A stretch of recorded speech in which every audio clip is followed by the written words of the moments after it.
Bonsoir à tous, bienvenue sur le plateau Equinox ce soir. Comme il est de tradition désormais, le Rassemblement démocratique du peuple camerounais, l'Union démocratique Cameroun, le Social Democratic Front, comme des gladiateurs, se sont une fois de plus livrés à des disputes sans fin dans l'arène qu'est l'hémicycle du palais de verre de Ngouaïkele. Un spectacle de haute facture, vont reconnaître les historiens du présent ayant assisté à l'écriture de cette haute page de l'exercice démocratique à l'Assemblée nationale. Dans leur ordre principal, Kavaye Yege Djibril, président de l'Assemblée nationale, jamais sans son martelet. Il s'en sert abondamment. Jean-Michel Nincheux, député SDF Vouri-Est, demande le renvoi du texte de loi des finances non prioritaire aux yeux du groupe parlementaire social-démocratique Front à l'Assemblée nationale. Pour les députés du Parti de la Balance, la question anglophone mérite meilleure attention. Après le Social-Démocratique Front, c'est au tour de l'UDC, à travers Patricia Tomaino Ndamjoya, de revenir sur les questions de démocratie au Cameroun. Hors sujet va crier la majorité obèse RDPC présente dans l'hémicycle. C'est dans ce brouhaha indescriptible que Kavaye Yege Djibril sortira son martelet et ira même plus loin en menaçant de faire intervenir l'armée. Une menace que Patricia Tomaino Ndamjoya va minimiser pour éviter de donner de la matière aux scénaristes pour leur permettre d'écrire « Chevalet jeté sur un collègue », deuxième partie. Retour sur une séance comme le RDPC, le Social Democratic Front, nous ont souvent habitués. Assemblée nationale, dispute autour de la loi des finances. Madame, Monsieur, c'est le fait du jour.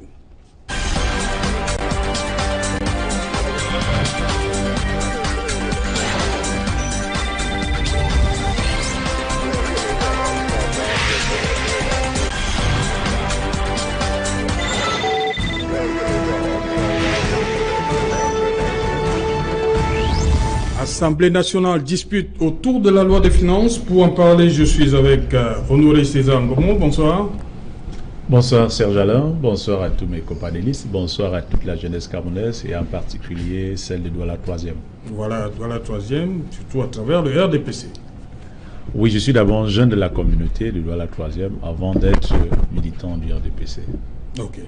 Sur ce plateau, Georges Sémé, bonsoir. Bonsoir M. Otto, bonsoir à tous les co-panélistes et bien évidemment, on va saluer tous les sympathiques téléspectateurs qui nous suivent à chaque fois dans le cadre de cette émission.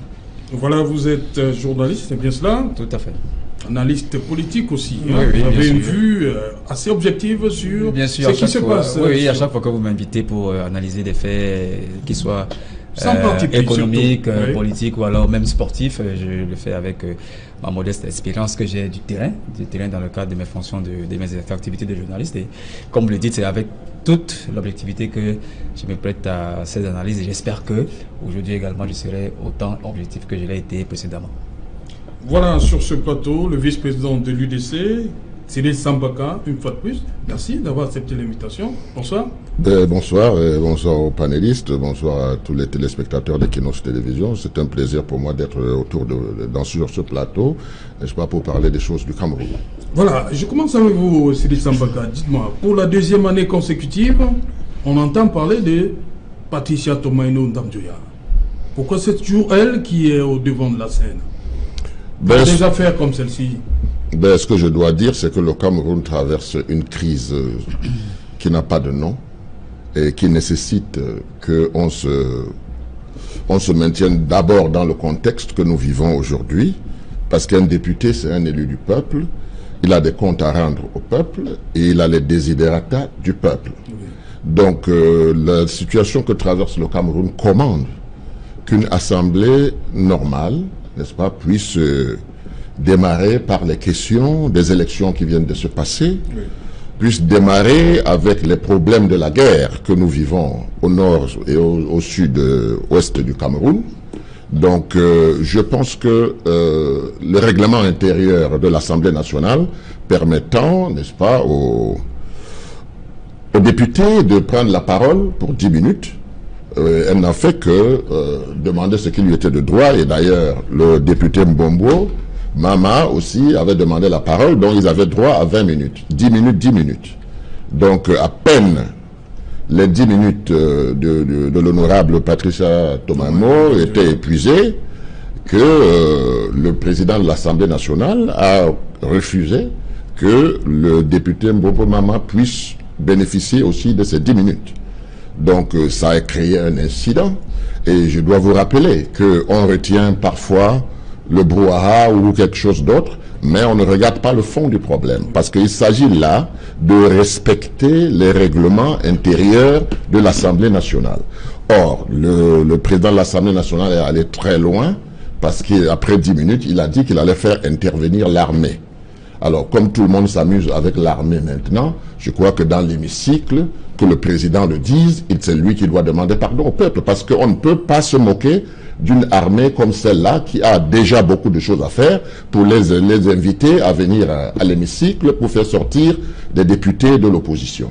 Ça pose un sérieux problème, et je pense que le laisser aller, et le fait que les crises durent au Cameroun, pose un problème parce qu'on a l'impression que ça devient une habitude pour les gens de vivre en crise. Or, dans les tours d'ivoire où il se trouve, n'est-ce pas, le peuple, lui, se trouve en bas. Et il faut, n'est-ce pas, exprimer la volonté populaire. Et un député, c'est fait pour cela. Donc, si le député ne peut pas s'exprimer au niveau de l'Assemblée nationale, ça commence à poser un problème. Si le président de l'Assemblée nationale pense qu'il doit faire intervenir l'armée camerounaise pour faire sortir de l'hémicycle des députés de la nation, ça pose un autre problème. Vous voyez donc que le pays s'enlise. La crise s'enlise. Les problèmes se multiplient. Et il n'y a pas l'ombre d'une volonté, n'est-ce pas, de calmer les choses, parce que le Cameroun a besoin de calme.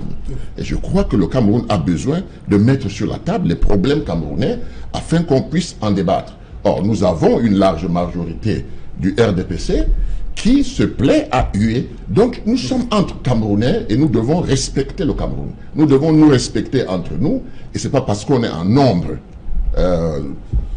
machin colossal que nous devons, n'est-ce pas, négliger, piétiner ceux qui ont été élus, chacun dans sa circonscription, comme les autres. Ok. Et César Doringomo, le président Sambaka dit que et c'est même une vérité, hein, les députés RDPC ont fait du bruit quand l'honorable Tamaino s'exprimait, dit c'est hors sujet, vous êtes hors sujet. Ce manque de respect là, est-ce que c'est ce qu'on devrait voir dans un hémicycle? Je pense tout d'abord, tout à l'heure, du peuple quand même. Hein. Monsieur Sambaka a parlé d'une crise dans notre pays. Je dirais tout simplement, nous sommes dans une crise d'activisme. De plus en plus, nous sommes en train de vivre une autre forme d'activisme qui est de plus en plus violent, qui est de plus en plus clanique, qui est de plus en plus ethnique. Et aujourd'hui, nous en parlons au niveau du Parlement. Et je voudrais également dire que par rapport à ce que M. Sambaka vient de dire par rapport à la déclaration ou à l'invective du président de l'Assemblée nationale, je peux dire, si ça s'avère vrai, ça doit être un lapsus. Je pense que le président de l'Assemblée nationale n'est ni ministre de la Défense, ni général d'armée, ni un colonel ou un commandant des troupes. Donc, si jamais ça a pu glisser, ça doit être un lapsus. Donc, je ne suis pas son avocat, mais je pense que certainement dans les fouilles et dans l'ambiance du désordre qui essaie de s'installer par rapport à certains partis qui voulaient mettre du désordre, il a dû peut-être dans la colère et dû balancer cela comme ça. Ça ne c'est pas pour justifier, mais c'est pour dire que c'est un être humain, c'est pas une machine. Il peut y arriver aussi que dans les débordements, en voulant remettre l'ordre, et je tiens aussi à rappeler... Il n'a pas pensé un seul instant à dire que bon, je fais entrer la police. S'il a dit, ça peut arriver dans la colère. Combien de fois chacun d'entre nous a eu à se retrouver dans des moments colériques catégorie, hein. Non, il peut l'avoir dit, mais on a eu des couples, on a eu des maisons où un époux dit à l'autre, je vais te tuer, mais c'est pas qui veut le tuer. C'est une colère, elle est exacerbée, ça peut arriver. Donc je ne voudrais pas... il faudrait juste... Nous sommes dans une ère de communication assez délicate. Et parfois, il peut arriver qu'on commette ce type de lapsus et il ne faudrait pas qu'on en tienne rigueur. Et je voudrais dire aussi que dans l'Assemblée nationale, je pense qu'il y a ce qu'on appelle des procédures parlementaires. Est-ce que l'intervention du président de l'Assemblée nationale est allée en droite ligne avec les procédures parlementaires? Et donc, en face, on a dû avoir une riposte qui n'a pas voulu certainement obéir à ces procédures parlementaires. D'où nous arrivions donc à ce petit désordre ou alors ce petit mécontentement qu'il y a pu y avoir de part et d'autre. Et concernant la députée de l'UDC, je pense que nous sommes habitués au talon et au chevalet. Donc, il faudrait tout simplement, nous savons pas, la prochaine c'est quoi? Donc c'est... Non, elle n'a rien fait cette fois-ci. Hein. Oui, mais bon, il paraît qu'on a dû balancer un chevalet de part et d'autre.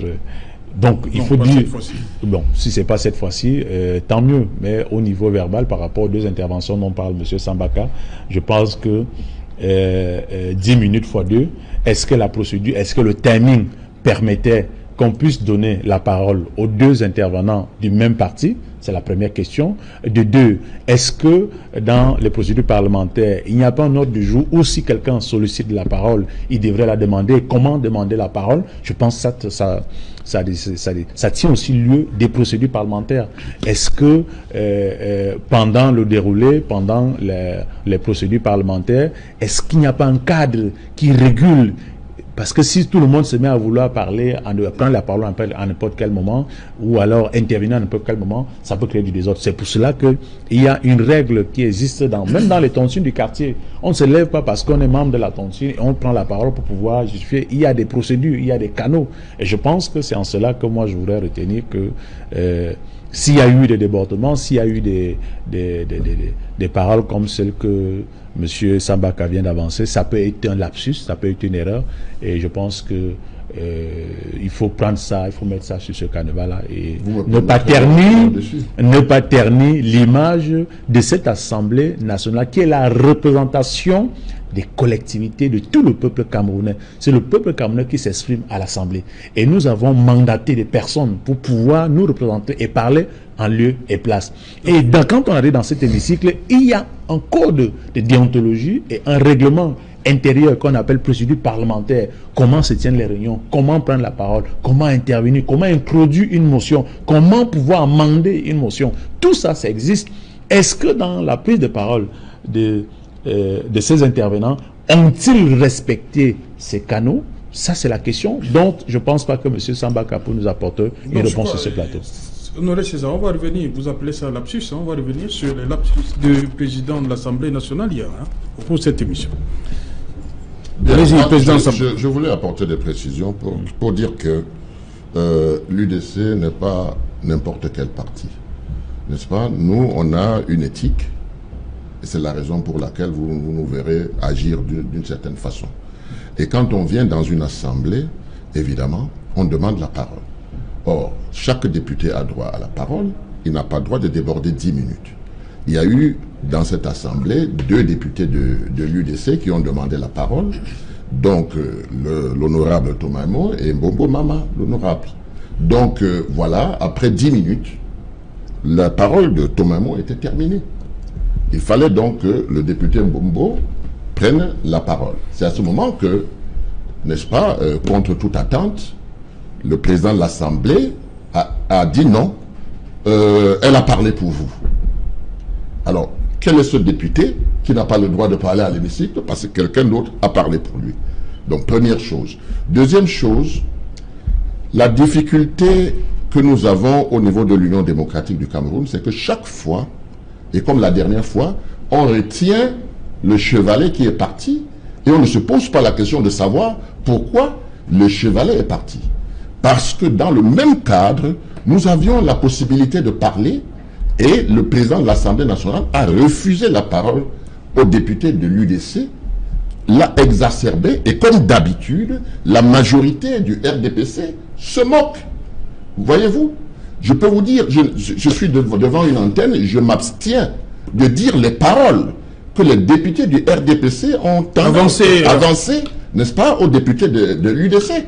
Donc je ne voulais pas le dire ici sur un plateau, mais renseignez-vous. Vous allez vous rendre compte que ce n'est pas respectable du tout. et vous poussez quelqu'un à bout et vous retenez le chevalet. Le chevalet a été lancé au milieu de la salle.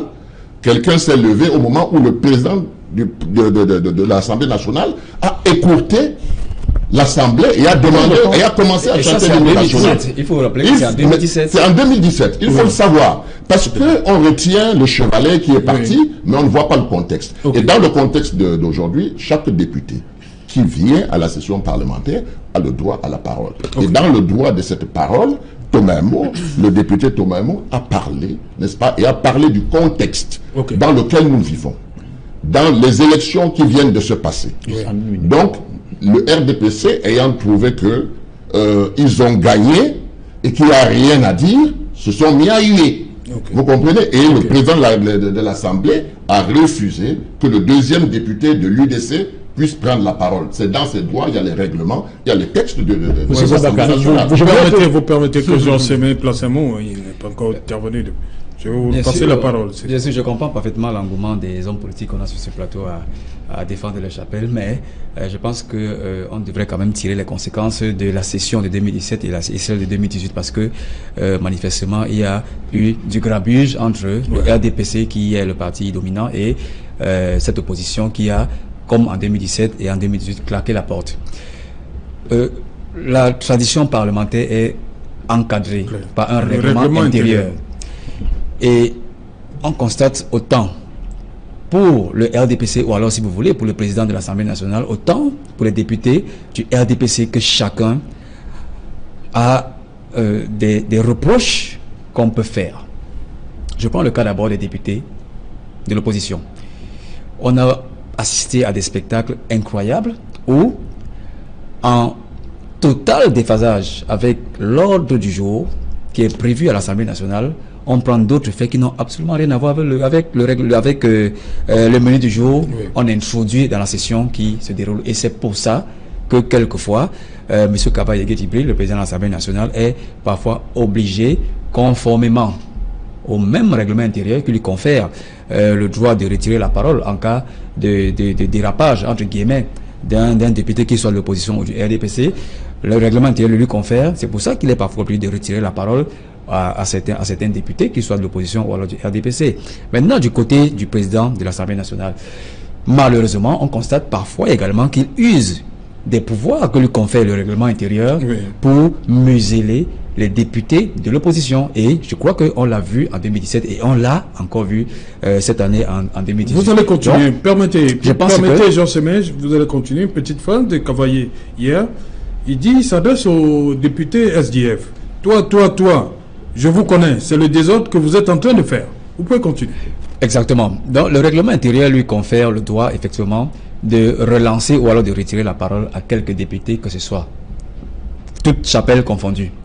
D'abord, lorsque le trouble des séances est constaté, ou alors lorsqu'il y a déviation dans le menu de l'ordre du jour qui a été inscrit. Mais seulement, comme je le disais tout à l'heure, le président de l'Assemblée nationale use ce pouvoir quelquefois pour des raisons politiques qui n'ont absolument rien à voir à ce que lui confère le règlement intérieur. Et c'est pour ça que on aperçoit quelquefois ces escalades.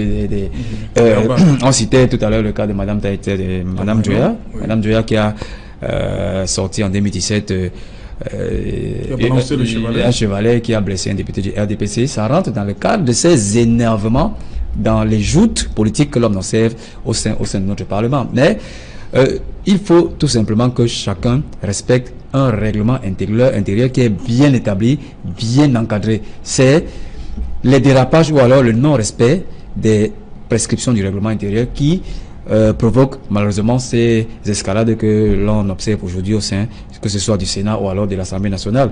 Maintenant, sur la phrase prononcée par Kaba Yegué Djibril en ce qui concerne l'armée, je crois que c'est un gros scandale.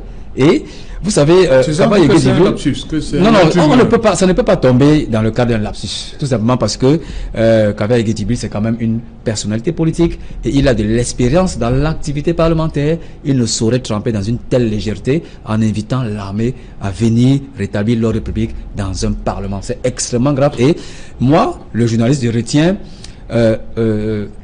cette approche gravissime d'un président de l'Assemblée nationale qui est pétri d'expérience, mais qui, certainement pour des raisons politiques ou alors pour des raisons de légèreté politique, elle ferait intervenir l'armée dans un prétoire parlementaire.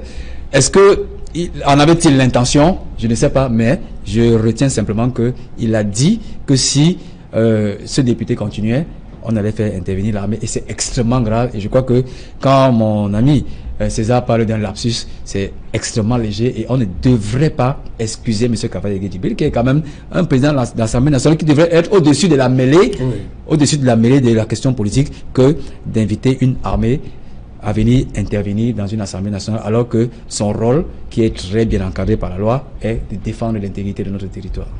Et César Norengomo, président de l'Assemblée nationale, un super parlementaire, bien c'est le premier des parlementaires. Non, il ne s'agit pas d'un super... Il est au-dessus des autres.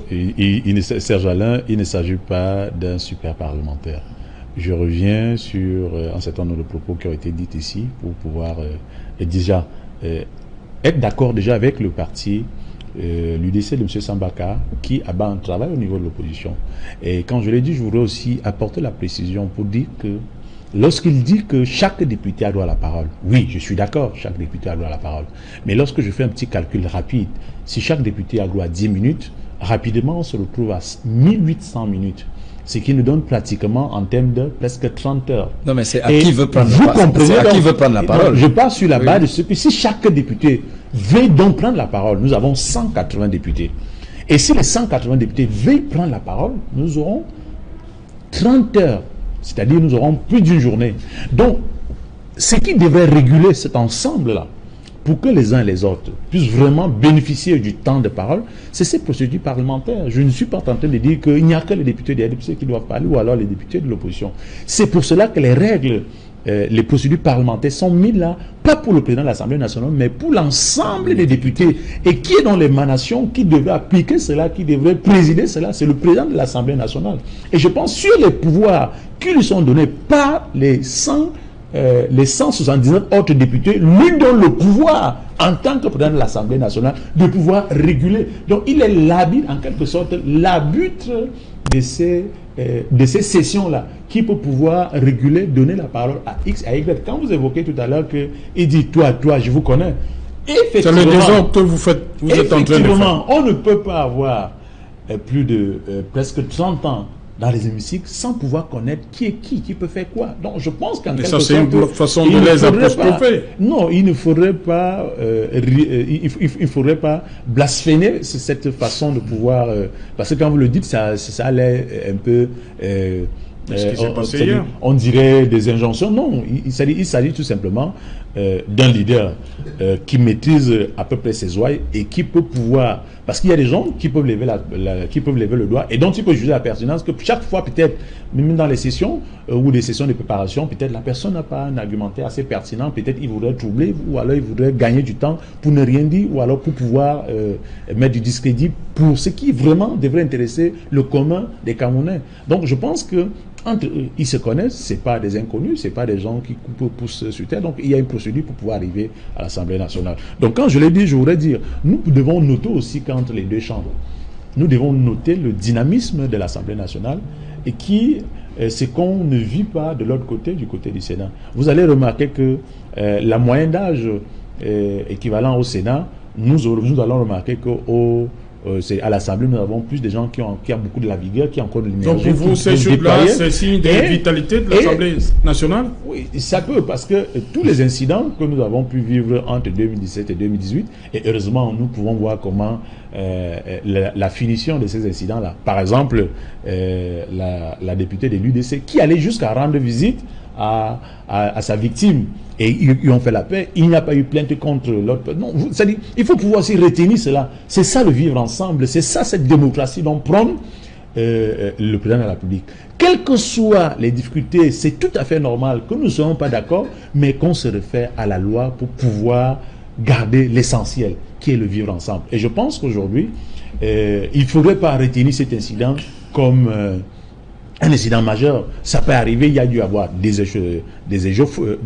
échauffourées qui ont pu virer quelquefois, comme on a vécu des bagarres. Ça peut arriver, on a eu des parlements où des gens sont arrivés au coup de poing. Mais on n'a jamais vécu ce genre d'attitude dans le Parlement camerounais. Et on doit les en féliciter. On doit les en féliciter. Donc moi, je reviens à la conclusion pour cette prise de parole, pour dire que il faut qu'on sache que au Parlement, il y a des procédures parlementaires et nul n'est au-dessus de ces procédures parlementaires. C'est pour cette raison que je voulais apporter une toute petite précision. Il ne s'agit pas du député Toumemo Ndamjoya, parce qu'il y a eu ces 10 minutes et qui a parlé. Il s'agit du député Bombo Mama, qui aurait dû avoir ces 10 minutes, aussi, comme le prévoit le règlement, parce que avant ça, évidemment, on sait les gens qui vont... Monsieur Sambaka, est-ce que sur ce plateau, nous sommes mieux placés pour pouvoir juger il devait avoir les 10 minutes ou pas? Nous ne pouvons qu'interpréter le feedback que nous avons reçu de cet hémicycle-là. Donc, nous ne sommes pas mieux placés pour juger tel devait avoir 10 minutes et l'autre a eu, l'autre n'a pas eu. Non, moi, je pense tout simplement qu'il y a un maître mot, c'est-à-dire les procédures parlementaires qui devraient réguler cela. Est-ce que ça a été respecté? C'est en cela doit être intervenu le débat. En termes du respect des règlements intérieurs, je pense que l'UDC n'est pas un parti qui entre à l'Assemblée nationale pour la première fois. Nous pensons, mais la réalité est tout autre. Attention. Nous pensons... Peut-être que vous n'avez aucune ambition d'être député de la nation. Moi, je me suis déjà présenté plusieurs fois. J'espère que la prochaine fois sera heureuse. Vous comprenez? Ça veut donc dire que les choses de l'Assemblée nationale m'intéressent. Et après cela, je suis le premier vice-président de l'Union démocratique du Cameroun. Ça veut dire que mes députés me rendent compte. Donc quand je parle ici, je parle en connaissance de cause. Et je vous dis que l'incident c'est sur le député Mbombo Mama parce que le député Toumemo avait fini ses 10 minutes. C'est qui demande la parole, qui a quelque chose à dire. Il y a des partis où on va huer les gens, mais on ne va jamais se mettre sur l'hémicycle pour parler. Parce qu'ils ont dit que tout était bon, la loi de finances, avant même qu'ils l'étudient, c'était déjà bon. On le sait. Mais dans le cas d'espèce, il s'agit du député Mbombo Mama. C'est lui qui n'a pas eu droit à la parole. Le député Toumemo a parlé pendant 10 minutes. Donc, de ce point de vue, vous voulez rappeler le chevalet, il ne s'agissait pas d'elle. Donc, celui-là, à qui on n'a pas permis de donner la parole, qu'est-ce que le président de l'Assemblée lui a dit? Il lui a dit, mais elle a déjà parlé, ça va, elle a déjà parlé pour vous. Il dit non. Je suis député de la nation, j'ai le droit à la parole, c'était inscrit, il n'y a pas de raison que vous... Alors c'est là où il intervient pour dire que si vous continuez comme ça, il va appeler l'armée. Je m'intéresse à tout ce qui concerne la nation. Donc à la question de savoir, peut-être je ne suis pas intéressé à l'Assemblée nationale.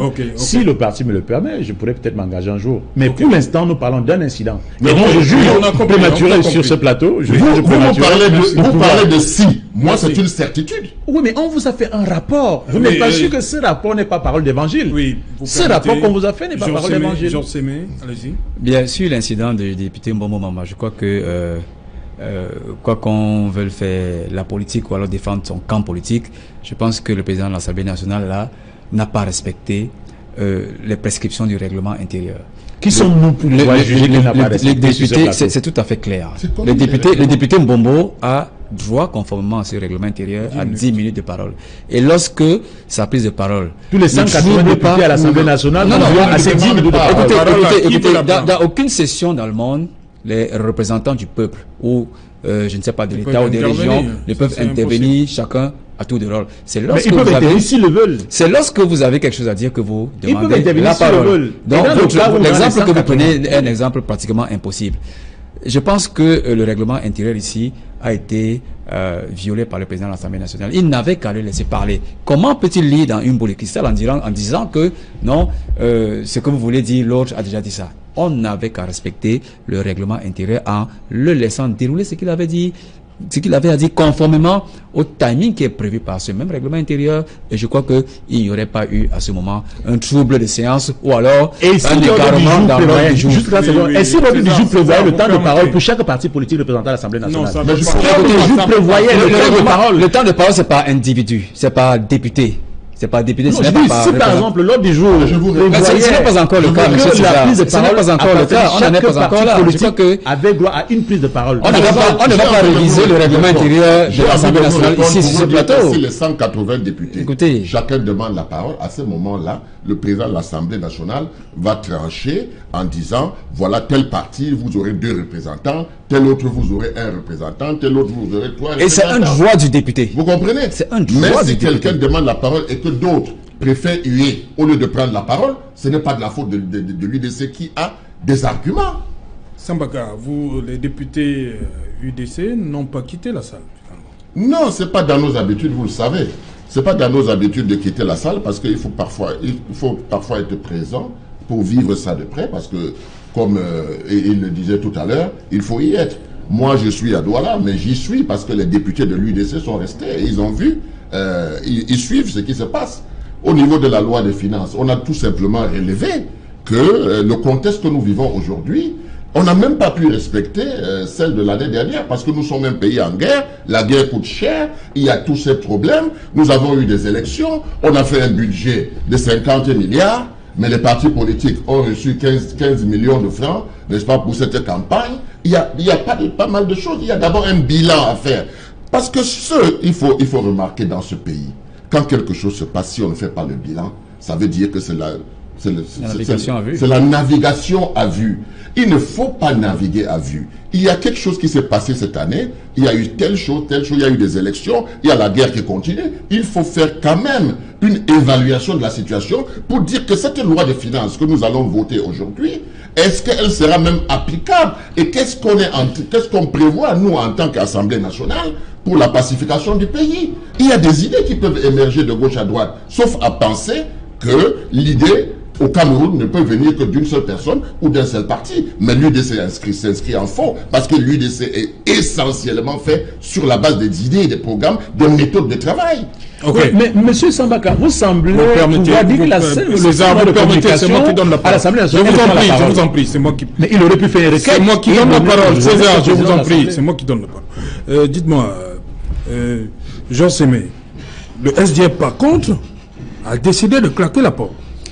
Oui, à la suite de l'incident, Jean-Michel Ninche est une fois de plus le président de l'Assemblée. Tout à fait, ce n'est pas la première fois que le RDPC claque la porte de l'hémicycle. Le SDF, le SDF claque la porte de l'hémicycle, on l'a vu lors des précédentes sessions et ça s'est vérifié une fois de plus en 2018. Et lorsqu'on se rapproche des députés SDF, ils nous disent que c'est parce que, le projet de loi de finances ne leur a pas été donné à temps, oui, conformément, bien évidemment, à la loi sur la pratique parlementaire, mais également que ce budget n'est pas un budget réaliste. Donc je pense que c'est presque une habitude du SDF de claquer la porte et d'abandonner le débat parlementaire aux autres partis de l'opposition et le RDPC. Bon, je considère qu'il s'agit peut-être d'une protestation légitime, mais c'est également un barreau d'honneur de cette opposition qui est extrêmement minoritaire au sein, que ce soit de l'Assemblée nationale ou alors que du Sénat, et elle veut quand même, malgré cette minorité écrasante, montrer qu'elle a son mot à dire sur le vote de la loi de finances. Mais malheureusement, on se rend compte que non seulement il y a une entrave administrative, même au sein du déroulement des débats au sein de l'Assemblée nationale, mais également dans le fond, on ne leur donne pas l'occasion, avec le timing que leur donne la loi, de rentrer en pleine possession ou alors d'étudier de fond en comble le projet de loi de finances qui leur est proposé. Et ils n'ont pour seule arme que finalement de claquer la porte. Et ce qui s'est vérifié lors des précédentes années, c'est encore vérifié en 2018. Oui. Et lorsqu'on se rapproche de ces députés, on sauterait quand même que... Parce qu'au sein du RDPC, on considère que ce sont des mauvais joueurs. Claquer la porte, ce n'est pas apporter la solution aux revendications qu'ils posent. On sauterait, moi le journaliste, je sauterais quand même que malgré les différentes entorses ou alors les dysfonctionnements administratifs que l'on observe au sein, que ce soit du Sénat ou de l'Assemblée nationale, qui font valoir leurs prétentions, même si on sait que le jeu est jeu d'avance, mais quand même qui restent, qu'on les écoute. C'est vrai que les débats parlementaires ne sont pas rendus publics, comme on l'a vu avec le contentieux, électoral lors de la présidentielle. Mais on aimerait que les joutes parlementaires soient retransmises par la CIA TV, que chacun s'en imprègne afin qu'on voit la réalité de ce qui se passe dans les hémicycles. Et je crois que si les députés de l'Assemblée nationale, les députés de l'opposition ont agi comme ça, c'est parce que c'était cause perdue. Le projet de loi de finances a été adopté malheureusement par l'Assemblée nationale et dans les prochains jours, ce sera certainement le cas également au Sénat. Ok. Fautine Jojo, bienvenue. Il nous a rejoint sur le plateau. Bonsoir. Bonsoir, Serge Alain. Je m'excuse devant tous les téléspectateurs. Je viens directement de Yaoundé où je tenais une formation en entrepreneuriat avicole. Donc, j'ai tenu à arriver ici parce que le sujet qui nous réunit ce soir nous engage tous durant le train de 2018. Ok. Bon, je commence avec vous. On parle justement de 2019. Une nouvelle fois, le SDF a claqué la porte et le président de l'Assemblée nationale a dit ceci. Il se désolidarise de tout ce que nous faisons, mais la loi sera adoptée et entrera en vigueur. On les verra aussi à la fin du mois aller toucher les salaires prévus par cette même loi. Kabaye Yega Djibril. Oui, c'est très désolant de savoir que ceux qui représentent le peuple, malheureusement, ne peuvent pas se faire entendre à cause de leur minorité au Parlement. Et claquer la cause, c'est une façon de boycotter. Étant dans une position de faiblesse, s'il faut parler des votes, des voix, ils ne comptent pas. Et maintenant, la question qu'on se pose, c'est à quoi servent exactement l'Assemblée nationale de notre pays, dans la mesure où on n'a pas encore vu un projet de loi sorti du gouvernement qui est arrivé au Parlement et retourné, subir modification dans le fond, parce que les députés jugent que ce projet de loi va à l'encontre des intérêts du peuple. Donc, en quelque sorte, on se dit que le Parlement est devenu, je ne sais pas, l'antichambre du RDPC, ou du moins la boîte postale de l'exécutif, où les choses sont préparées en avance. Les députés qui sont là ont pour objectif de valider tous ces projets qui arrivent là. Alors, est-ce qu'on doit supprimer même cette Assemblée nationale? C'est une raison, c'est une question qui vaut la peine d'être posée, dans la mesure où actuellement on parle d'une loi de finances qui va nous engager tous en 2019, et quand quelqu'un prend la peine quand même de lire ce projet, on s'en rend compte que les mêmes erreurs depuis 1992 se répètent. Donc la pression est exercée sur la population pour entretenir le train de vie de l'État. Les emprunts sont lancés avec des taux d'intérêt exorbitants qui endettent la génération future. Et même lorsqu'on parle du financement d'un ensemble de projets, on constate dans le fond que nous continuons malgré tout à importer l'oignon, à importer le maïs, à importer l'ail, à importer du moins tout ce que nous consommons. Alors, est-ce que nous devons continuer de nous endetter ou dépresser le peuple pour entretenir le confort de ceux de l'exécutif? Parce que dans ce projet, on a comme l'impression que l'État se sent pauvre et croit que c'est le peuple qui a de l'argent, donc il faut le presser pour entretenir l'État. Ce qui, normalement, dans un pays ne devrait pas se faire, dans la mesure où le peuple, quand nous le regardons dans la rue, il est déjà assez pauvre comme ça. Il vit à côté des bacs à ordures dont le Parlement ne peut pas parler. On peut aller signer un contrat pour le projet Natchigal à 35 ans sans consulter le Parlement. On peut augmenter le coût des denrées, et comme au Parlement, ceux qui sont de l'opposition et qui peuvent donner un avis contraire sont tellement minoritaires. Alors, Serge Alain, on se pose la question de savoir à quoi nous sert exactement cette Assemblée nationale. Alors, lorsque les gens vont toucher des salaires à la fin du mois en tant que députés, qu'est-ce qu'ils apportent de façon concrète pour la transformation d'abord socio-économique et socio-politique du pays, pour que dans les prochaines échéances électorales, nous leur accordons encore notre vote? Parce que quand même ce peuple-là, qui va subir une hausse des prix dans un ensemble de produits, et que l'impact sera directement visible dans le panier de la ménagère, n'a pas malheureusement son mot à dire. Et le président de l'Assemblée nationale dit, lui, il n'est pas responsable de cela. La loi sera votée, adoptée, même si vous sortez du Parlement. Ouais. À la fin du mois, allez toucher votre salaire, parce que ce qui compte, ce n'est pas votre avis. Ce que vous soyez là, pour qu'on se dise au Cameroun, il y a un Parlement, il y a des députés qui votent des lois, et que l'exécutif ne décide pas seul. La loi a été adoptée au Parlement. Mais est-ce que dans le fond, il s'agit de cela? Je reste avec vous, Footing. Et ceux qui sont restés dans la salle, l'UDC est le seul député MRC, Soblaza, Wouri Est. Oui, sur leur attitude, est-ce qu'ils devaient, ils devaient aller avec ceux du SDF? La solidarité. Par solidarité ou bien comment comprendre leur attitude de rester dans le... Il s'agit d'un choix entre la peste et le choléra. Oui. Donc, personne ne saurait facilement opérer. Parce que sortir ou rester dans la salle, sortir pour ne pas voter ou rester dans la salle pour voter contre la loi ne changerait absolument rien dans le fond. Parce qu'il s'agit ici d'une question de fond. À quoi sert le Parlement? Est-ce que l'ensemble des députés du RDPC qui sont au Parlement sont obligés de voter oui lorsqu'un projet de loi est déposé par l'exécutif? Ont-ils parfois le temps d'aller regarder ce peuple-là qui va subir cette loi de finances-là avant d'aller dans la chambre de représentation pour dire nous venons parler en leur nom? Le député Soblaza peut rester dans la salle, le député de l'UDC peut rester dans la salle ou peut sortir, mais est-ce que cela changerait quelque chose? Pour moi, c'est ça la question.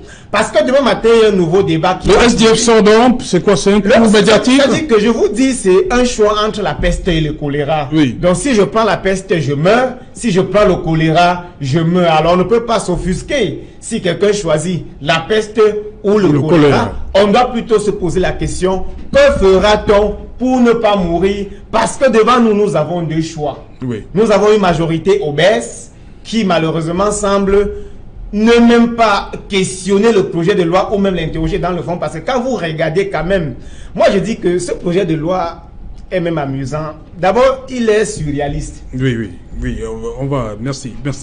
Mais il n'y a pas que des hausses, hein? Il y a des baisses également. Voilà. Il y a des baisses. Mais César, on a interpellé les députés RDPC. Est-ce que vous allez surprendre les gens un jour en votant contre? Ça peut arriver? J'ai comme l'impression que nous sommes dans un débat comique. Lorsque Fossing essaie d'avancer tout ce qu'il avance là, je ne sais pas d'où est-ce qu'il puise. Lorsque déjà il veut appeler notre Parlement, il veut faire comprendre à l'opinion que entre la peste et le choléra, je tiens à le rappeler que l'un des enseignements que j'ai reçus en politique, c'est que la politique, c'est la présence. D'abord la présence. Et lorsque je l'ai dit, je voudrais qu'il lui fasse remarquer. Non, il dit justement que vous soyez présent ou absent, ça ne change rien. Déjà, il doit d'abord qu'il retienne d'abord que la politique, c'est la présence. Ça change quoi? Et je ne savais pas également que dans son propos tout à l'heure, il détenait le baromètre de la jauge de la pauvreté de notre population. Mais je voudrais qu'il utilise la même jauge dans certains d'autres pays que je ne voudrais pas citer. Le Cameroun avance avec ses arts et ses qualités. Nous ne sommes pas ces pays pauvres que vous voulez toujours présenter aux yeux du monde. Nous avons nos problèmes, c'est une réalité. Mais le Cameroun n'est pas aussi pauvre comme vous voulez le faire comprendre aux téléspectateurs. Un pays pauvre n'aide pas ses voisins. Un pays pauvre ne se comporte pas comme le Cameroun est en train de se comporter.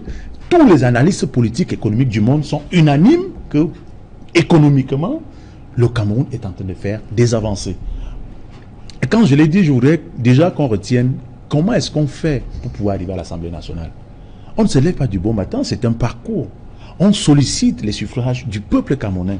Et lorsqu'on a reçu ces suffrages-là, je pense que lorsqu'ils arrivent, ils doivent en faire bon usage. Et l'usage qu'ils en font aujourd'hui, je ne suis pas un économiste pour pouvoir juger de la pertinence ou pas.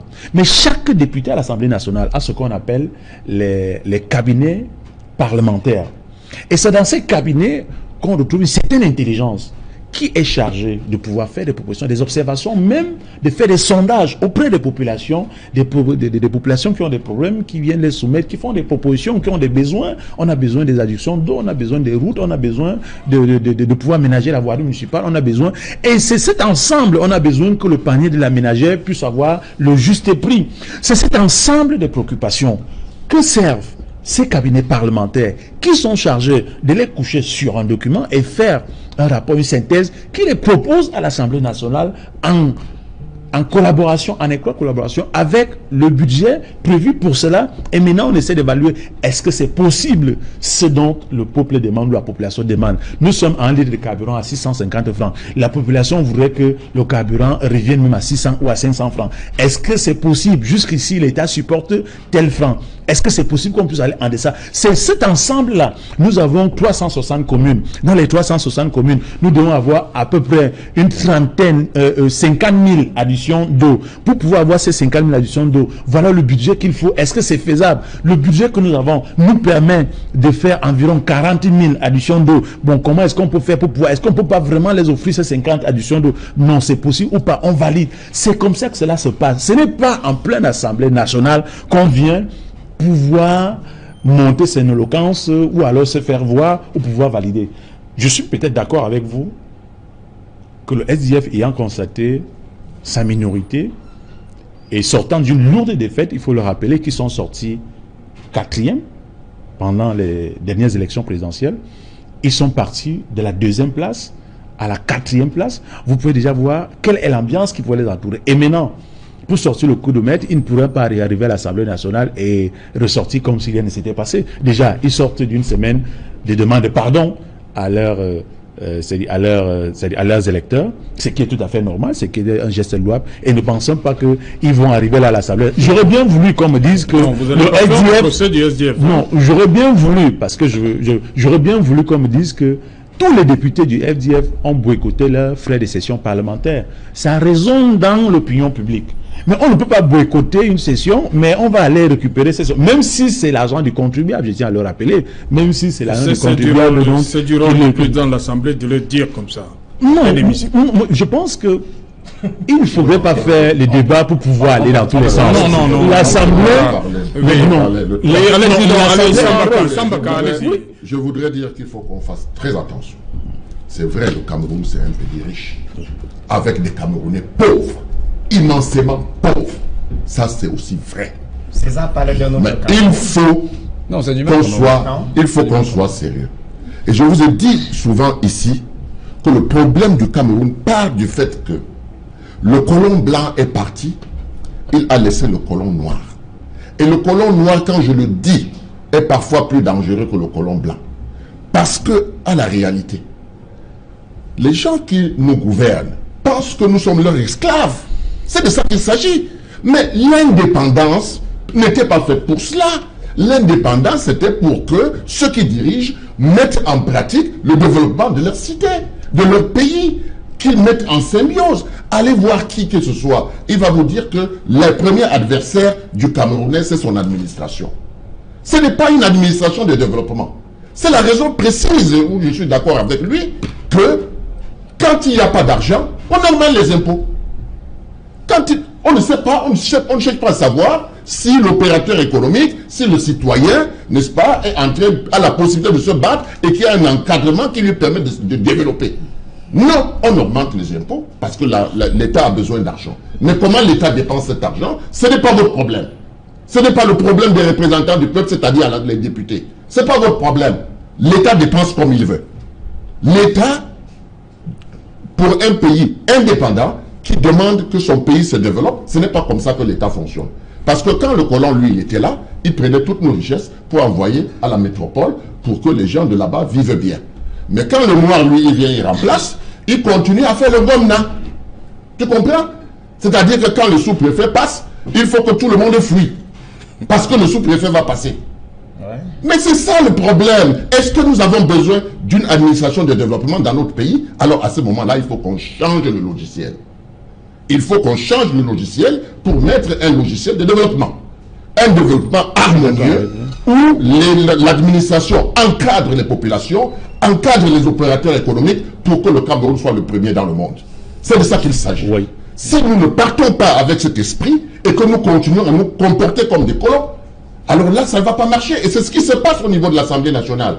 Un député, c'est là, il est là pour défendre le peuple. Il est là pour défendre le budget, pour contrôler le gouvernement. Mais quel est le député qui va contrôler le gouvernement quand c'est ce gouvernement qui l'a mis là-bas?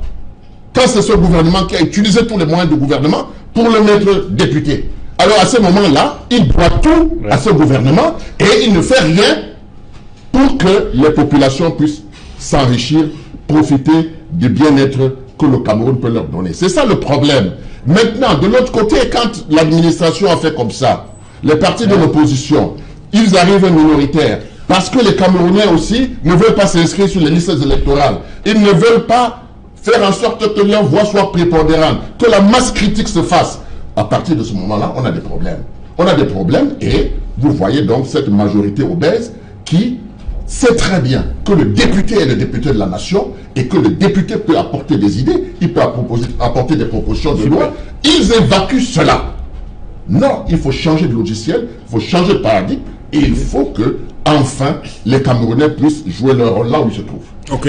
Moi, je suis quelque chose pour dire que, disons quand même que la façon dont les gens deviennent même députés au Cameroun traduit le comportement de ces députés à l'Assemblée nationale. Figurez-vous, moi, je me suis rendu dans mon village il y a de cela 2 semaines et j'ai demandé à près de 100 mamans qui ont voté en 2013 si elles connaissaient le nom du député qui les représente à l'Assemblée nationale. Elles ont dit non. Mais ce n'est pas la faute du député. Bon, attends, je vais vous dire, ça dit que tout a été préparé pour que la population ne soit jamais représentée. Monsieur Sambaka dit quelque chose de très pertinent. Nous sommes dans la continuité de la colonisation. Le colon blanc, lui, il était assis à Yaoundé, il prenait les richesses et envoyait à Paris. Aujourd'hui, les mêmes richesses sont envoyées à Yaoundé, où des personnes qui se font appeler membres de l'administration doivent partager. Le sous-préfet dans un village peut se permettre d'administrer les terres qui ne lui appartiennent pas. Et lorsqu'il passe avec sa voiture, tout le monde tend le doigt. Voilà monsieur le sous-préfet qui passe. Mais disons-nous quand même que on n'est pas sorti de l'auberge de la colonisation. Voilà, nous on sort de ce plateau pour retrouver tout de suite Cédric Noufélé au studio 1. Cédric, bonsoir. Bonsoir Serge Alain, bonsoir à vos invités. Voilà, le 20h, c'est dans un instant 2 ou 3 éléments essentiels qui vont constituer cette grosse édition du 20h que vous allez présenter une fois de plus pour nous. Vous le savez peut-être, le Cameroun a déjà le regard rivé vers la réunion du comité exécutif de la CAF qui doit se réunir demain vendredi au Ghana. L'instance fêtière du football africain doit se prononcer sur l'organisation de la CAN 2019. Quelle est la démonstration de la capacité du Cameroun à organiser cette compétition prévue en 2019? Nous en parlerons dans le journal de 20h. Nous resterons dans le monde du football où Issa Hayatou compte se lancer dans une ultime bataille pour démontrer lui aussi sa probité morale et son sens de l'éthique après avoir été condamné à payer une lourde amende dans une affaire judiciaire où il est accusé d'avoir faussé le jeu de la concurrence concernant certains marchés relatifs à l'attribution de la commercialisation des compétitions africaines. Et ils sont nombreux des jeunes étudiants camerounais et africains qui souhaitent poursuivre leurs études en cycle de maîtrise et doctorat dans les universités françaises. En 2019, la situation risque d'être très compliquée pour eux et pour cause, les frais universitaires en France vont augmenter de près de 10 fois par rapport à cette année 2018. En ce qui concerne les étudiants étrangers, des parlementaires français sont montés au créneau pour dénoncer cette nouvelle mesure qui doit entrer en vigueur en 2019. Nous en parlerons dans le journal de 20h. Voilà, madame, monsieur, développement de tous ces titres, c'est dans le 20h de Cédric Noufélé. Quant à moi, je vous retrouve toujours en compagnie des 4 débatteurs pour la suite Equinox Soir, deuxième partie, dans la partie réservée au débrief. Tout de suite, la pause des journal. Retour sur le plateau Equinox Soir, deuxième partie, le temps du débrief, toujours en compagnie de Fosine Zotiou, César Honoré Ngomo et... Ils sont 2 de l'autre côté, à ma droite. Je ne sais pas si c'est un parti de droite, du DC. Et il y a Georges Semé. Oui, je suis pas politique. Voilà, je commence avec vous. Le seul politique qu'on a sur ce plateau, le président Sambaka. Est-ce que vous êtes inquiet pour la journée de demain? De ce qui pourrait venir de Accra? Oui, il faut être inquiet. En effet, il faut être inquiet, mais en même temps souhaiter que ça se passe bien. Parce que, voyez-vous, le problème de la CAN, qui a été très très mal préparé au Cameroun, les travaux ont commencé tardivement et autres, pour des intérêts égoïstes. ben, il faut que cette CAN puisse avoir lieu, parce que de pertes. Si nous n'avons pas cette CAN, c'est une catastrophe économique. Parce que les stades, les prix des stades sont multipliés par 4. Les infrastructures qu'on essaye de mettre en place sont surfacturées. Et s'il s'avère que nous n'avons pas cette CAN, ce serait une très très grosse perte. C'est la raison principale pour laquelle je pense qu'il faut croiser les doigts pour que cette CAN revienne au Cameroun. Ça va nous apaiser un tout petit peu, parce que même, quand bien même on reviendra après pour faire des évaluations, parce qu'il faudra les faire, absolument. Ok, Faustin Jojo, vous aussi, on doit la voir cette CAN? Oui, mais c'est le souhait de tous citoyens, au-delà des critiques positives portées sur le régime. Quand même, les moments de football sont des seuls moments où on peut partager avec les autres peuples d'Afrique. Et il faut dire, quand on regarde les dettes qui ont été contractées pour organiser cette CAN, si on en vient à perdre son organisation, je me demande bien comment les générations futures rembourseront cet argent et à quoi cet argent aurait servi. Nos yeux sont tournés vers Accra et on a plusieurs fois dit sur ce plateau que les choses n'avançaient pas malgré les pourcentages de taux de réalisation qu'on semble nous afficher comme dans plusieurs autres projets. Mais bon, on espère, mais il faut le dire, même si on nous donnait cette CAN, il faudrait que le gouvernement prenne sur lui l'accélération des travaux, parce que loin d'abord de l'aspect économique de la CAN, il y a tout un autre aspect qui est culturel, qui est également diplomatique, et rien ne sera négligé parce que la vie c'est un ensemble de tout ça. Donc nous espérons que la CAF va nous laisser l'organisation de la CAN et après que nous serons à mesure d'organiser cette CAN, parce qu'il ne suffit pas de dire je vais doter, il faudrait bien être capable de déposer le prix de la dot. Ok. Et Jean-Sémé, Faustin Jojo dit qu'il faut que la CAN nous laisse. Est-ce qu'il s'agit de laisser? Il y a un cahier des charges. Il ne s'agit effectivement pas de laisser. Il faut être capable d'organiser cette CAN. Est-ce que nous n'en sommes pas capables? Il faut d'abord rappeler aux téléspectateurs que cette CAN a été attribuée au Cameroun en 2014. Et il faut également leur rappeler que l'organisation d'une CAN, une Coupe d'Afrique des Nations, une grande fête footballistique d'envergure, ne se résume pas à des infrastructures sportives stricto sensu. C'est un package d'infrastructures qui rentrent dans l'organisation de cette Coupe d'Afrique des Nations. Et je pense que le Cameroun a effectivement les moyens d'organiser une Coupe d'Afrique des Nations comme ça a été le cas en 1972. C'est vrai que ce n'est pas la même époque, mais je crois que nous avons les moyens techniques, les ressources humaines et les moyens financiers de le faire, même si il faut passer par l'endettement pour achever certains chantiers. Mais tout à l'heure, je relevais le moment de l'attribution de cette CAN. Aujourd'hui, on en est 4 ans après. Malheureusement, fort est de constater que sur le terrain, les chantiers n'avancent pas conformément aux 4 ans impartis. On en est sur certains chantiers à passer encore des marchés.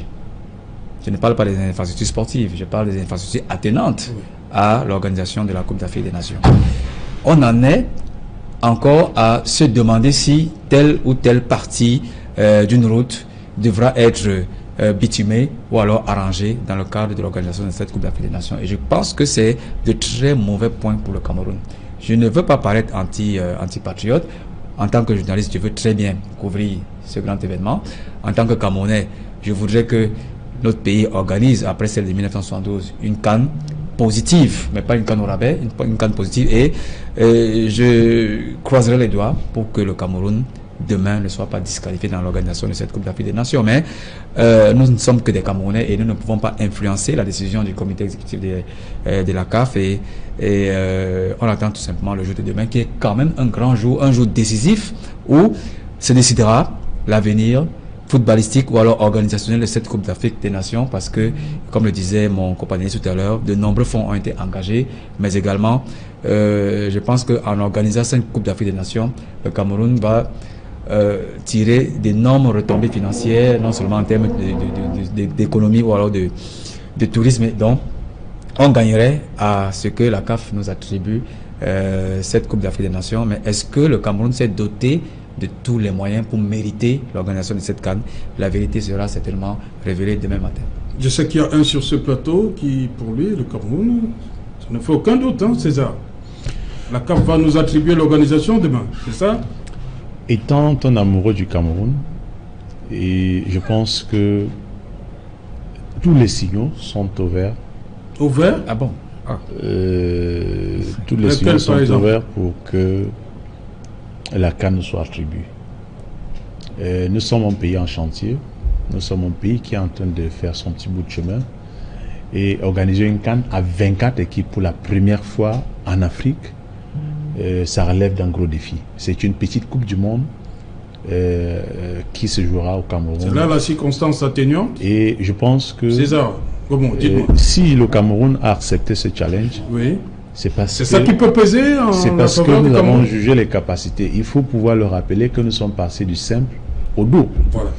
Et en cela, je pense que les dieux du Cameroun, ceux du nord-ouest et du sud-ouest, ceux des Grassfields, ceux des Bantous, ceux de tous les 10 régions du Cameroun, ces dieux-là se sont levés et unanimement sont en train d'œuvrer pour que Lucie, que nous attendions tous sur ce plateau, on invoque les dieux maintenant. En dehors, je pense que Dieu n'intervient pas en science. Et par ailleurs, j'ai été interpellé par certains compatriotes qui ne comprenaient pas lorsque vous m'avez interpellé la dernière fois. Dieu n'intervient pas en science. Non, pas du Dieu n'intervient pas en science. Permettez-moi de développer.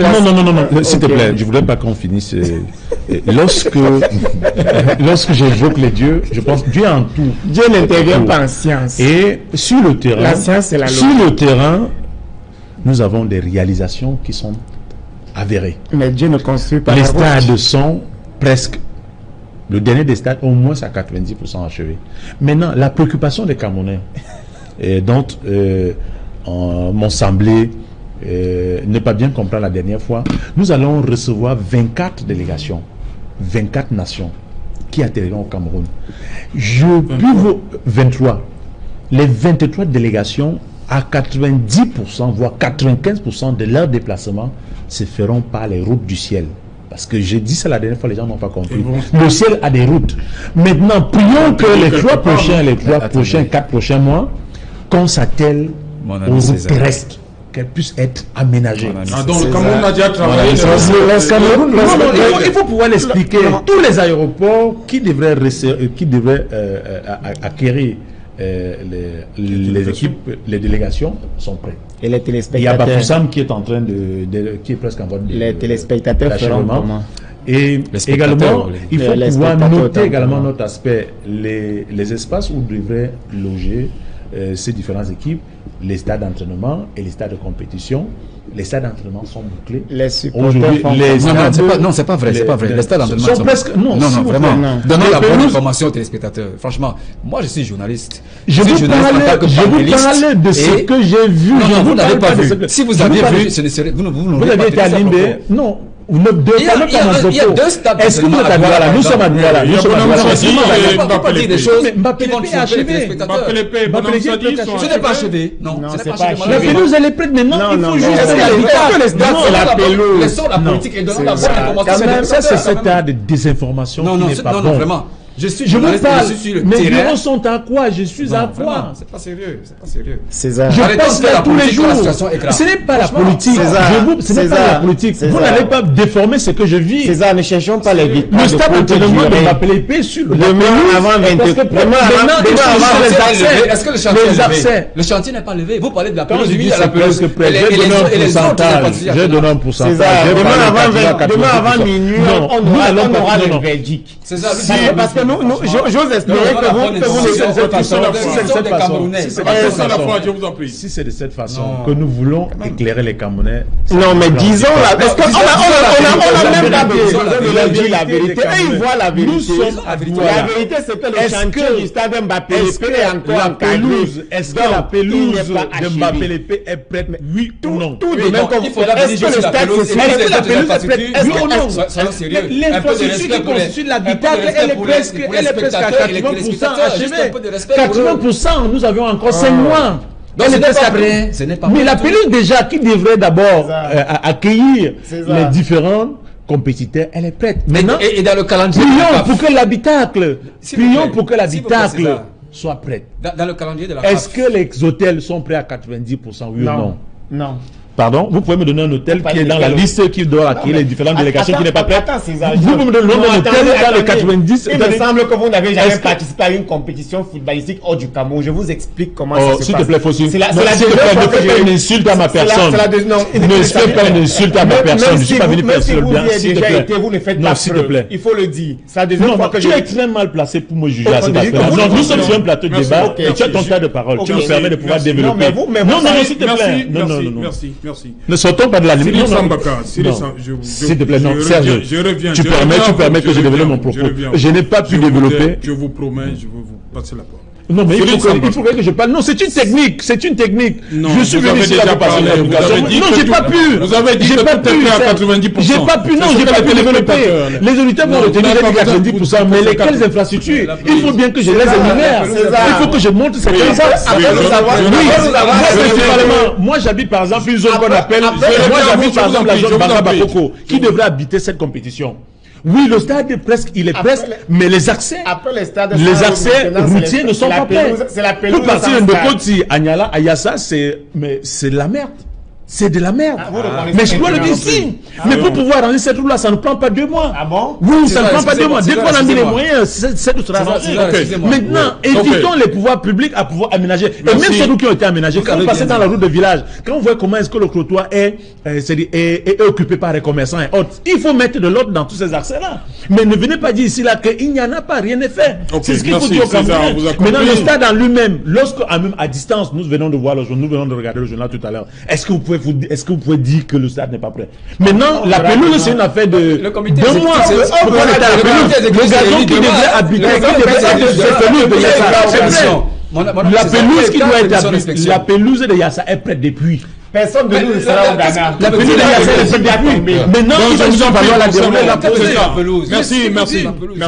Mais c'est le premier élément d'un stade. Le premier élément d'un stade, c'est pas les gradins, c'est la pelouse. Le premier élément d'un stade, c'est pas les gradins. César, on vous a compris. Voilà, merci. Cyril Sambaka, disons, restons dans ce truc. Au cas où la décision n'est pas favorable, qui sera à blâmer? Je pense qu'il faut déjà voir pourquoi. Est-ce que on peut prendre une décision contraire? Il faut quand même se rappeler que en Afrique ici, on a déjà eu des cas. On a eu le Maroc qui, sous prétexte d'Ebola, a refusé de faire la compétition. Nous avons eu, je ne sais plus quel pays là, où il y avait une situation de guerre conflictuelle et tout, où d'ailleurs des équipes ont essuyé des balles. En Angola. Voilà, je crois que c'était en Angola. Et il y a le Cameroun.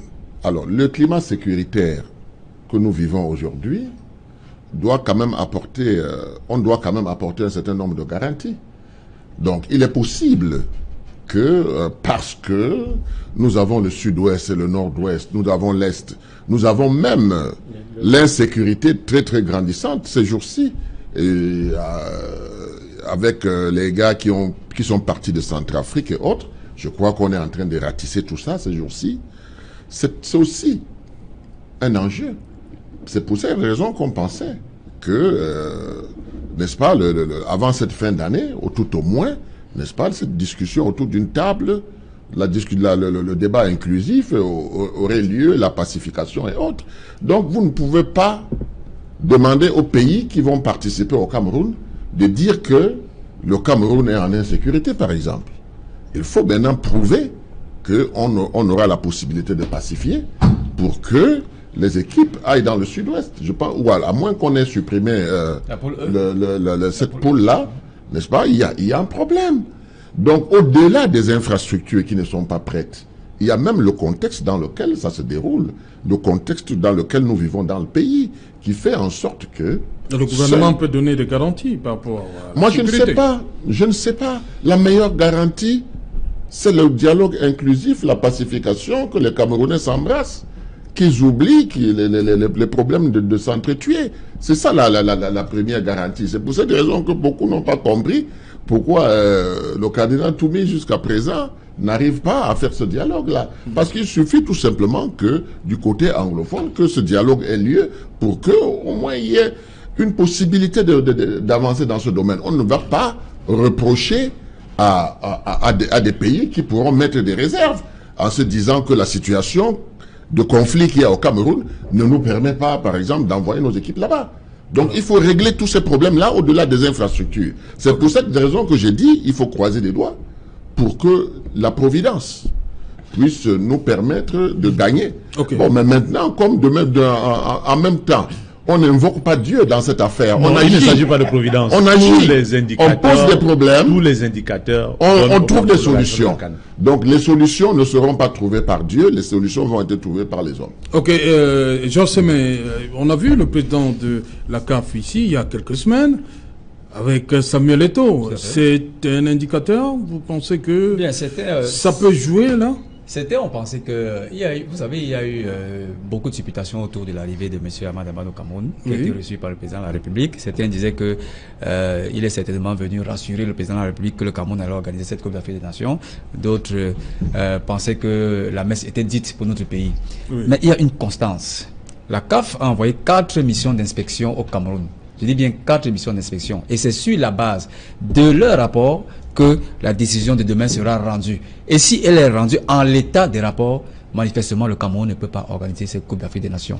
Mais il y a également d'autres supputations qui disent que certainement le Cameroun va bénéficier d'un moratoire qui leur permettra jusqu'en février, pourquoi pas, de présenter définitivement leur copie. Et le président de la CAF l'a dit maintes fois, il appartient au Cameroun de nous prouver que ils sont capables d'organiser cette Coupe d'Afrique des Nations. Mais en l'état actuel des rapports qui seront proposés ou alors qui ont déjà été proposés au comité exécutif de la CAF, il est clair que si la décision est rendue demain, le Cameroun ne peut pas l'organiser.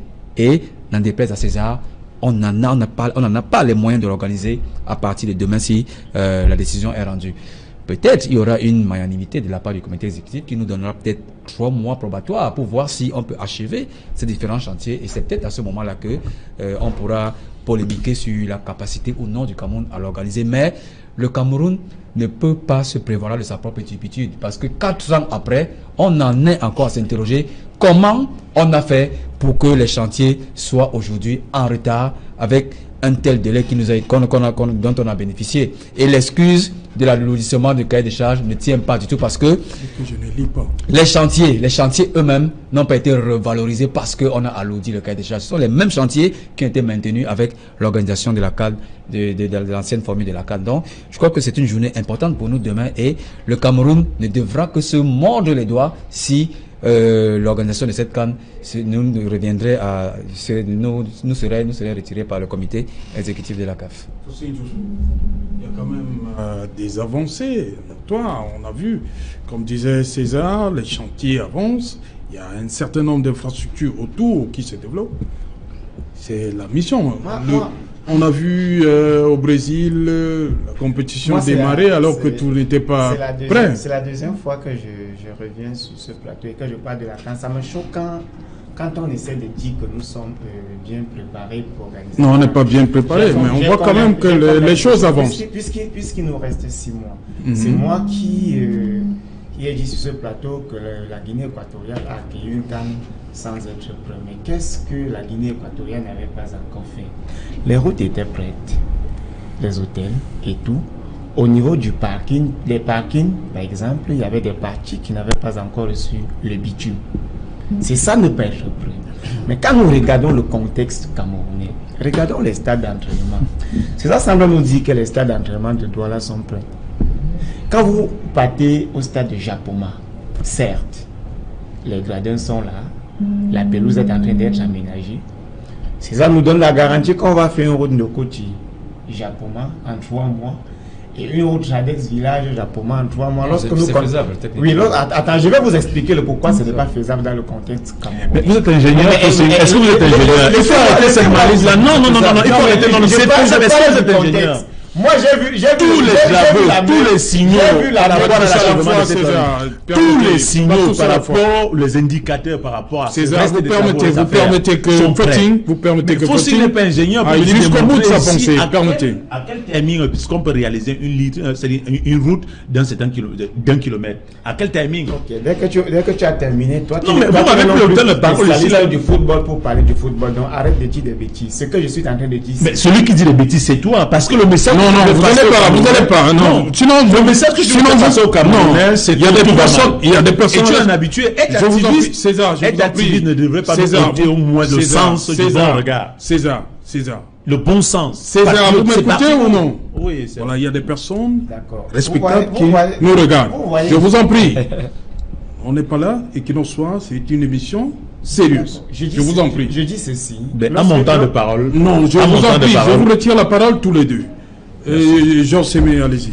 Bien, je pense que on a encore 6 mois devant nous, mais dans le calendrier de la CAF, on ne devrait pas attendre ces 6 mois pour décider de l'organisation de la Coupe d'Afrique des Nations. Parce que si le Cameroun est défaillant, il faut une marge de temps pour trouver un palliatif, un remplaçant au Cameroun. Et je crois que la décision de demain... Mais il y a des nations qui se positionnent. Il y a des nations qui se positionnent, même si le Maroc nous dit que non, il n'est pas intéressé par la Coupe d'Afrique des Nations, plutôt par la Coupe du Monde. Mais je pense que si on lui offrait l'organisation de cette CAN, il la prenait tout de suite. Et je pense qu'à une certaine époque, effectivement, le Maroc, on taxait le Maroc de bien vouloir l'organiser. Si le comité exécutif demande une équipe remplaçante au Cameroun, certainement le Maroc va se positionner parce qu'il a les infrastructures, parce qu'il est mieux préparé que le Cameroun, ou alors mieux que quiconque autre État pour organiser cette CAN. Le Cameroun va certainement bénéficier d'un moratoire jusqu'en février ou mars pour leur permettre de donner toutes les garanties de l'organisation de cette Coupe d'Afrique des Nations, parce que on ne peut pas dépasser mars, sinon la CAF n'aurait pas le temps de chercher le remplaçant du Cameroun. Donc les autorités camerounaises devraient profiter de cette magnanimité du comité exécutif de la CAF pour achever ces chantiers. Je vous assure que lorsque j'essaie un peu de regarder comment sont effectués les chantiers depuis 2014, date où la CAN a été attribuée, en 3 mois, on ne pourra pas rattraper ce retard. Et il n'y a pas que les infrastructures sportives. Il y a d'autres infrastructures attenantes qui concourent à une bonne organisation de la Merci, c'est votre mot de la fin. Faut-il votre mot de la fin, 30 secondes. On arrive au terme de l'émission. Nous sommes habitués à faire 10 km de route en 3 ans. Et vous ne pouvez pas. Nous restons sur ce qui va se passer demain. Vous ne pouvez pas me dire que pour la CAF, on va faire 15 km de route en 3 mois. Il ne faudrait pas me faire croire que je vis sur une autre planète. Je dis que demain, nous avons tous envie, ou du moins nous voulons tous célébrer la CAN chez nous au Cameroun. Mais nous sommes très mal placés pour dire ce qui va se passer demain. S'il faut s'appuyer sur les résultats des commissions de la CAF, qui sont venus au Cameroun déjà 3 fois, 4 fois, autant pour moi, il faut se le dire, nous ne sommes pas prêts. Parce qu'on ne prépare pas une compétition 2 semaines avant la compétition. Ça c'est votre... Oui, on a compris, Fauti. Oui, César Norengoumon, votre mot de fin? Oui, Serge Alain, moi je voulais rassurer la jeunesse camerounaise qui est d'abord, qui est bénéficiaire de ces infrastructures, que demain, nous aurons une issue qui plaide en notre faveur, parce que tous les indicateurs, pas plus tard que dimanche, j'ai fait le trajet en Colombo jusqu'au stade. Ceux qui habitent la zone peuvent vous dire, j'ai vu des travaux de mes propres yeux, tout ce qu'il y a comme... il n'y a pas que le stade de Japoma pour la CAN. Je prends un exemple, je parle de ce que je connais. Oui. Les travaux sont en cours et je pense que d'ici là, on a même déjà fait des casses. On a cassé tout ce qui devait déguerpir sur le trajet. Et même si aujourd'hui, la finition, c'est-à-dire ce que les compatriotes veulent voir, c'est qu'on voit qu'effectivement le bitume est passé. Mais le bitume, c'est le dernier élément qui passe. Mais il y a un préalable. Et ce préalable est engagé presque déjà à 80%. C'est de ce préalable que je parle. Maintenant, pour parler des infrastructures. Non, merci. Aujourd'hui, le Cameroun, infrastructurellement, est prête. Il faudrait tout simplement l'achèvement de ces infrastructures pour que, si jamais Et je pense que la CAF a la bonne information. Ce n'est pas l'information de la rue. Elle a la bonne information. Elle saura prendre la bonne décision demain. Siré Sambaka, pour terminer. Oui, on attend de la CAF demain, n'est-ce pas, qu'elle soit complaisante. Parce que si elle est objective, il y a des raisons suffisantes pour que quand on a eu la Coupe des Nations en 2014, c'est cela, n'est-ce pas, qu'en 2016, que toutes les infrastructures soient achevées et que maintenant les infrastructures périphériques prennent le cours. Or, nous sommes en train de travailler sur les infrastructures de base. Okay. Et donc, moi, je pense que ce qui est important, c'est d'abord de se dire, espérons que nous y allons y arriver. Ça va être extrêmement cher, mais il faudrait qu'après la CAN, que nous puissions faire le bilan. Et que nous puissions regarder froidement qu'est-ce qui s'est passé. Ok, merci. Merci, cher monsieur, d'être venu une fois de plus à ce rendez-vous. Madame, monsieur, c'est ici que prend fin ce numéro Equinox Soir.